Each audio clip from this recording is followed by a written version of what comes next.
How long does it take for your child, your PDA child, to come out of nervous system burnout? So this is a question I get asked a lot. And generally I say if someone's going really intensively into accommodation, it takes about a year. But I think the better question is, how long does it generally take a family to find peace? Which is more than just the child coming out of burnout. Hi, everybody. It includes the parents moving towards radical acceptance, changing their lifestyle, and coming to terms with everything that raising a child with a disability entails. So today is my very first Coffee with Casey. So I'm happy to see you guys, and I wanted to start with a quick story about this question of like, how long does it take a parent to feel at peace? And then, hey Karen, so good to see you. And then I just want to open it up to you guys to ask questions. And if you want, feel free to drop in where you're tuning in from. I appreciate you too, Lori. Nice to see you. Okay, so if you're on my email list, you've probably read my last email, which was about the fact that it's been 4 years since I looked at my resume. Hi, Karen. And I'm updating it for the first time in 4 years. And so 4 years has sort of stuck in my mind, and I've been reflecting on everything that's happened in the past 4 years and how far our family has come. And I see your question, Rodika. I'm going to note it. How much accommodation is too much accommodation? Hi, Allison. I was thinking about you last night.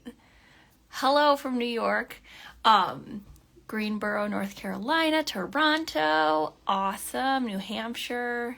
This is great. Maryland, woo woo.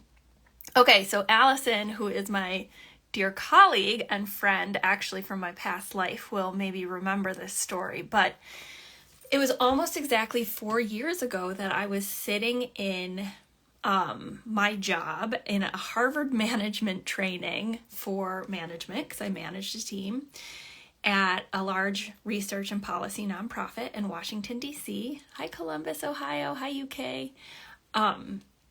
And it was employees from all different teams. I was on the research team, and I remember speaking with an older woman who was in the fundraising department, and she was asking me like how I was and how things were going, and I said, actually, I'm leaving the institution. And she was like, oh, what job are you getting in DC? I was like, actually, I'm leaving my job in order to caregive for my son and figure out what's going on. Okay, I see a question about homeschool. So she surprisingly responded to me with, oh, I had to do that in my career. I took off 4 years. And I was looking at this woman who was so accomplished, who was a director at this prestigious organization.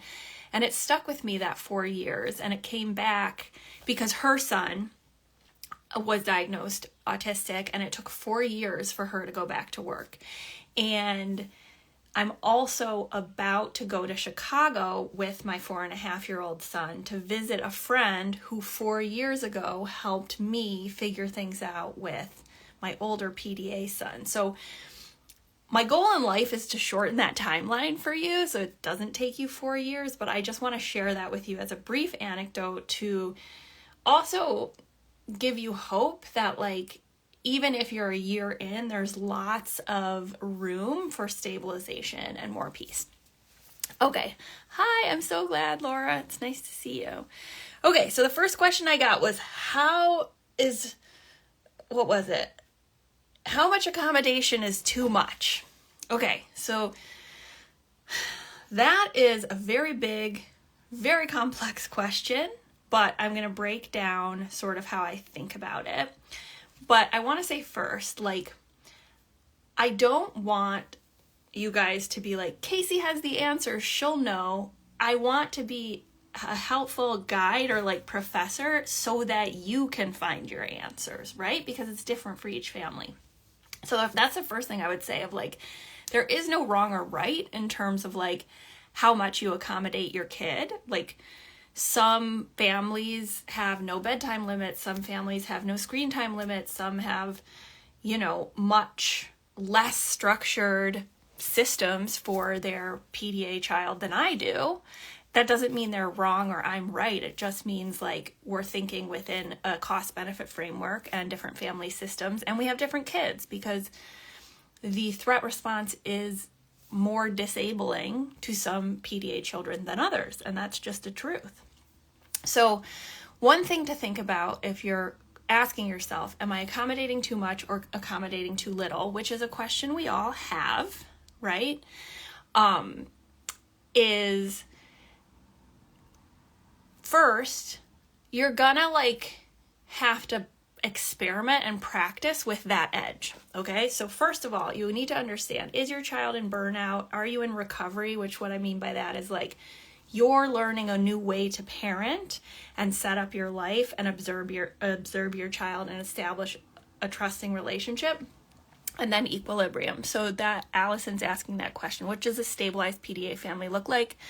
I'm not sure what we're working towards, to be honest. Okay, I'll put that in my back pocket.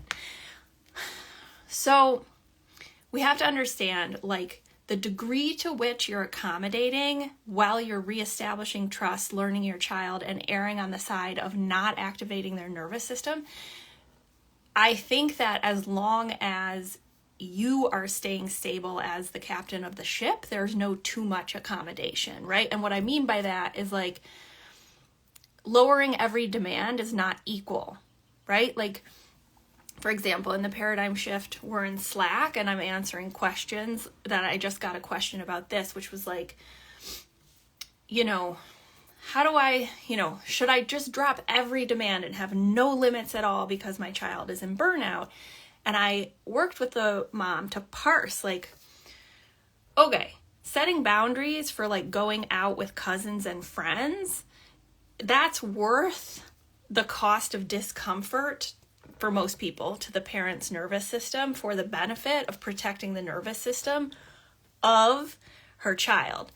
But when we're talking about, bedtime limits, that has a very different impact on the mom, right? A child staying up all night and needing constant source of co-regulation and undivided attention by lowering that demand or providing autonomy around, bedtime, that the cost to the mom might be higher than the benefit of the nervous system. So that's another thing to think about. Okay. And what you want to be doing is thinking about and learning your child's threshold, right? And so I always encourage parents to err on the side of accommodation so you can even see where that threshold is, because most of the time when families come to this page, it's because their child is way past the threshold of tolerance, meaning they're just constantly in fight, flight, freeze. So you don't even know what they can tolerate it. So we have to err on the side of as much accommodation as possible till you have trust established, till you understand where that edge is for your child before you introduce, supporting or accommodating through things that might be difficult or activating for the child. Right? So we had a question from Allison. What does a stabilized PDA family look like? Okay, so I'm not sure what we're working towards, to be honest. I think this looks different for every family, and this is something that's hard for parents to hear because there's 3 stages I work through with parents. One is we need to understand completely our children and what's the root cause that's driving their behavior, and to the degree we can, address it with accommodations, whether that's sensory differences, social communication differences, or a lot of autonomy and nervous system accommodations, right? And that's what this whole page is about. Then we see, okay, we're doing all this accommodation in the home, but maybe the child is still having struggles, right? Maybe they're at school or still in therapy or still going out and accompanying you on walks with your friend and they're freaking out. So then we have to look at decision making, right? If they're not in a stable place and the cost of going to school is too high for their nervous system, we have to make decisions as parents. And then we're moving into structural changes and decisions that many of you have made of like, well, I guess my kid can't access school right now. Okay? And so you make all these structural and lifestyle changes, and then this is the hardest part. You often see you've done everything you possibly can. You've made every single change you can within your cost benefit as a family. And there's still aspects of your child that are really challenging. Like they still have panic attacks or violence or need constant nervous system support. And the degree to which that happens depends on the family, right? But at that point, we work on radical acceptance of the disability itself, of like, what if nothing changed? How would you structure your life at this steady state to still find joy? And that looks really different for every family, right? But like the exercise I go through with families, which is a very triggering one, is like, if nothing changed in terms of your child's needs at this moment in time, what would you do differently in your life? What decisions would you make differently? How would you allocate your finances differently? Who would you include in your life? And that can really start to shift things and bring up a lot of grief, resentment, and rage. So that's what I would say to that. So part of that is acceptance that it's hard and this is part of your human experience that you might not have wanted. Yeah, how do you get to a place where you can stay calm and supportive when your child constantly uses hurtful words? So I think there's like multiple layers to that. I was actually trying to like come up with a acronym for this. Like one is like, for me it starts at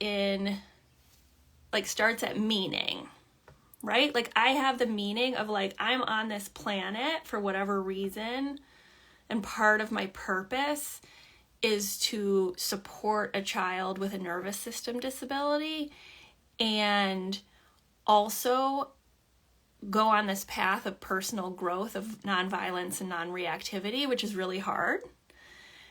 But it's like healing and moving through a lot of stuff in my life that like I never would have addressed.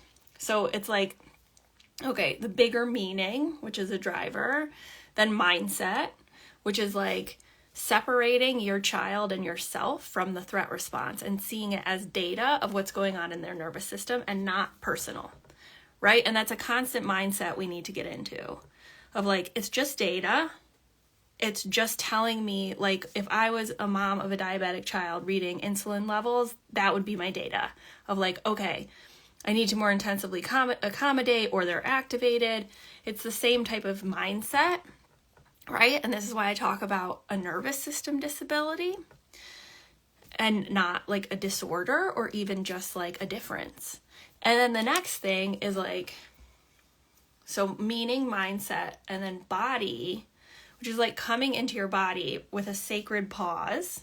So all of this is happening in a sacred pause. Like when they say hurtful things, pause, meaning, mindset, come into your body and like notice, like, oh, my chest is tight. Oh, my heart is racing. My jaw is clenched because I'm fucking pissed. Because my fight or flight is going off because, of course, someone's swearing at you, right?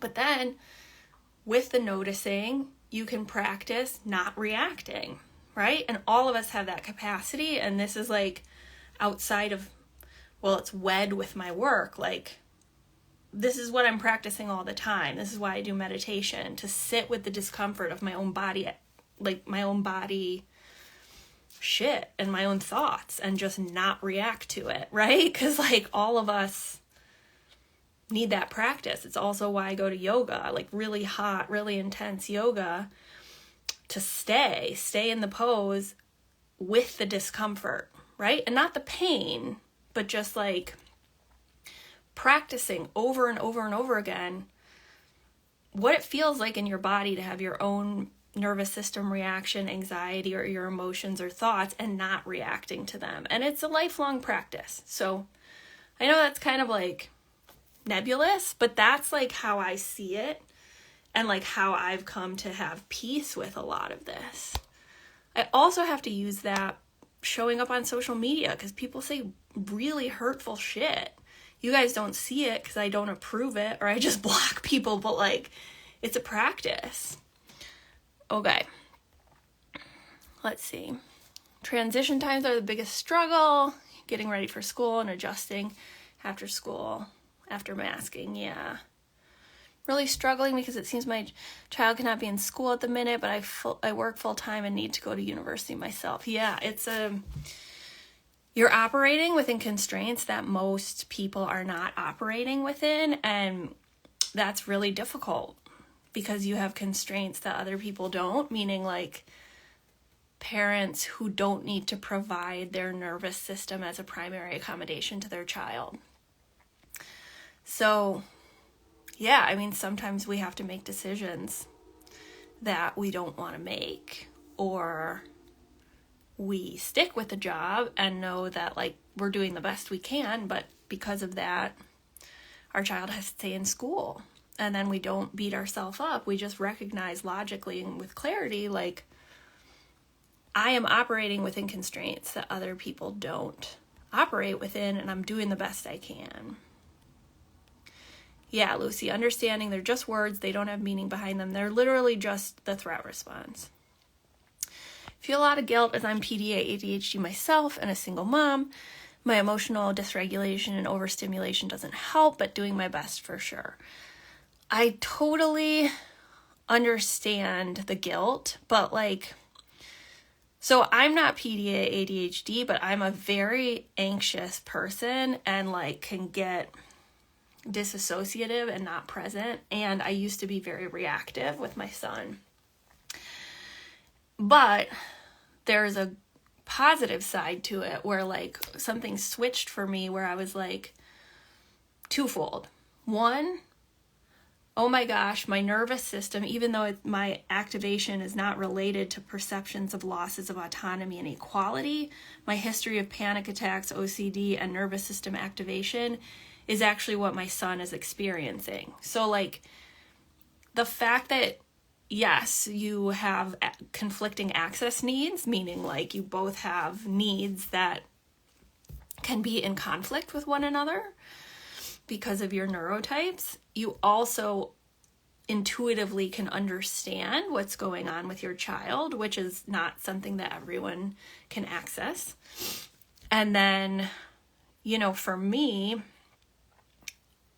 the experience with my son has allowed me to understand myself and, like, as I mentioned before, practice in a way I never would have practiced, like how to show up in the world as my full self as a highly anxious person. So I'm sure you're doing a really wonderful job. I get the overstimulation. It's like the screaming is probably the hardest thing for me, and the constant need for input. I know I talk a lot on this forum, but like I actually like to be quiet a lot of the time. Yeah, it's really hard when you're trying to do this, but your partner is not. Yeah, it's a really hard issue for sure. I believe that my littlest son has PDA and we're struggling with our little boy being a little too forceful with our kitty. We know he loves animals, but hurts her sometimes. Is this a PDA characteristic?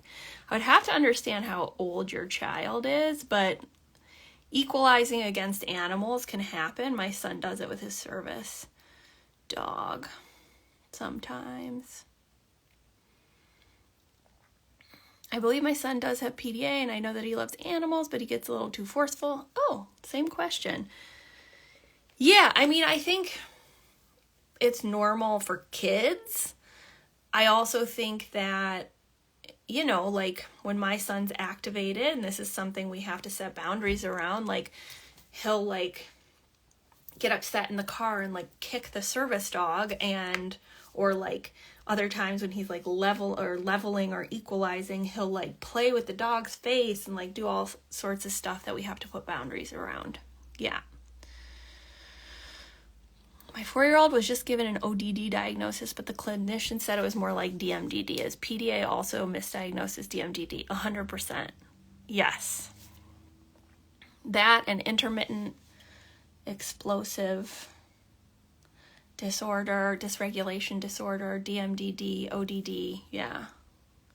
He had a really great post about offerings in terms of activities. Commitment is the setting of a team sport.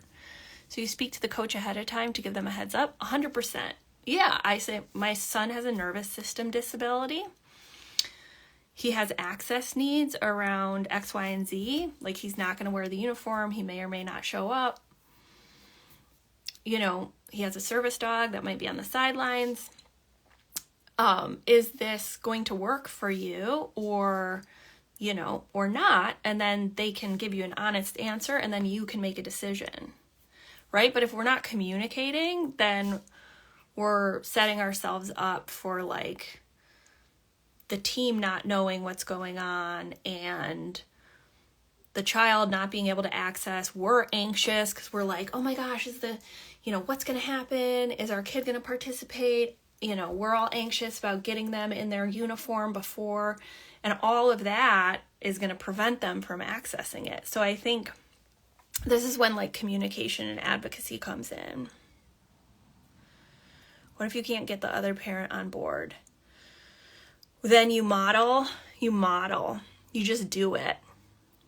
I mean, a pattern I see is like sometimes the co-parent is demand avoidant themselves and or has some particular way of thinking about parent that may or may not be related to an undiagnosed neurotype. So the best way to go about it is to model and strew, meaning like visual cues of you just doing it. And, you know, they may or may not come on board. I have a deep people-pleasing personality. Totally. I have a whole module on that in the Paradigm Shift program. You're not the only one. Yeah.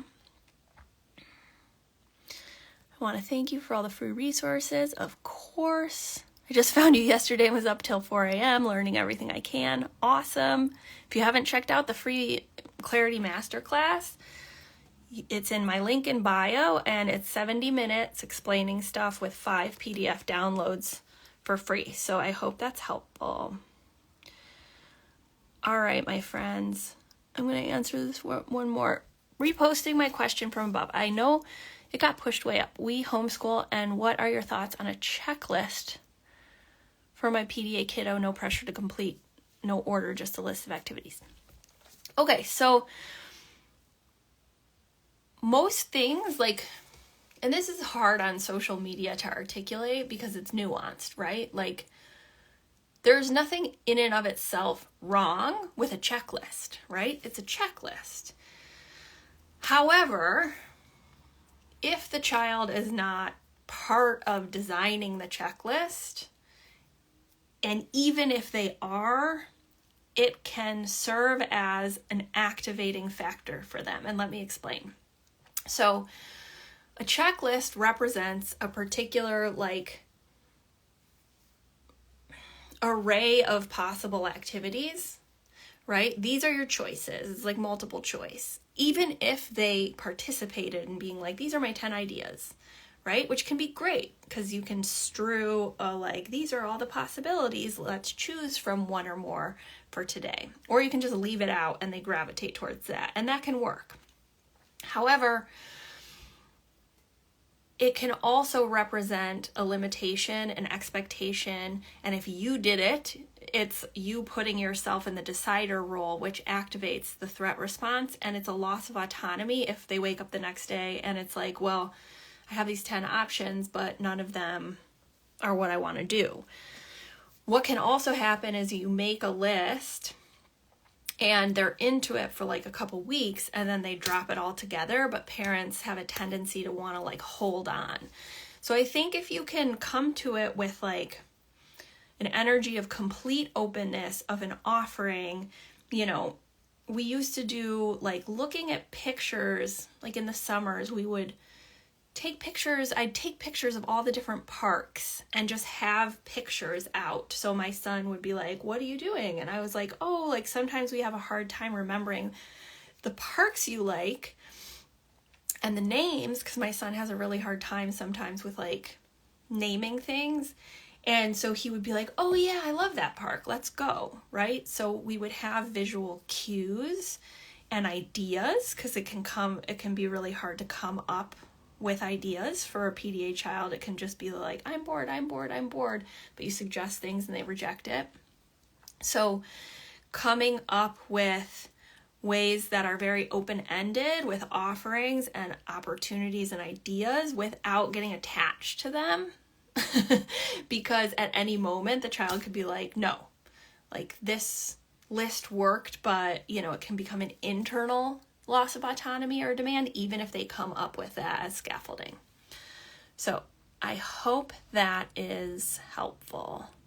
Coming to the realization that my son has a disability has been really hard, but I think it's what I needed to be able to have a mental shift in how we handle this going forward.